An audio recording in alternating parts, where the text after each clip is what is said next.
Warum sind so viele Konsolen im Turmzimmer leer?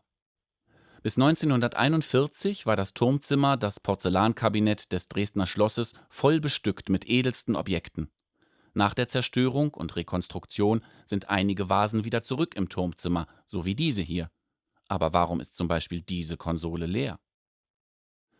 1941 ahnte die Leitung der staatlichen Sammlungen, dass eine Bombardierung Dresdens kommen würde. Sie orderte sehr viel Holzwolle als Verpackungsmaterial und Kisten, um die Kunstschätze auszulagern. Vorher wurden die schönsten und wertvollsten Vasen fotografiert und dokumentiert. Ausgelagert heißt, dass man die Schlösser rings um Dresden mietete sozusagen, um dort Kisten einzustellen, die gefüllt waren mit der ganzen Kostbarkeit.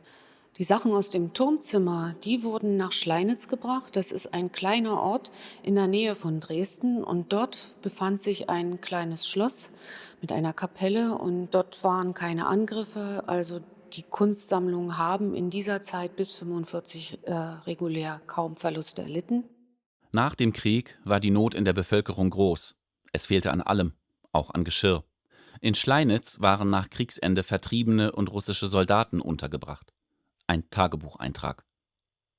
Während des ganzen Sommers wurde in der Küche Marmelade und Gelee für die russische Besatzung hergestellt. Eines Morgens fanden wir etwa 15 große, herrliche Vasen auf dem Fußboden der Küche vor. Sie sollten Marmelade aufnehmen. Alles in uns sträubte sich dagegen, diese wunderschönen Vasen für solche Zwecke zu missbrauchen, aber wir taten es doch. Weitere Vasen wurden gebracht. Eine immer schöner als die andere. Auch chinesische waren darunter. So ging das wochenlang.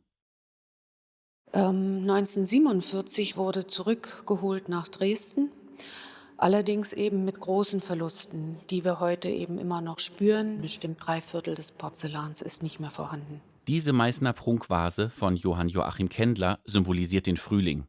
Sie kehrte 1945 aus dem Bergungsdepot in die Porzellansammlung zurück. Und hier fehlt eine Meißner Vase mit Vogel- und Blumenmalerei im Stil Johann Ehrenfried Stadlers. Sie entstand um 1730 und zählt heute zu den Verlusten der Porzellansammlung nach 1945.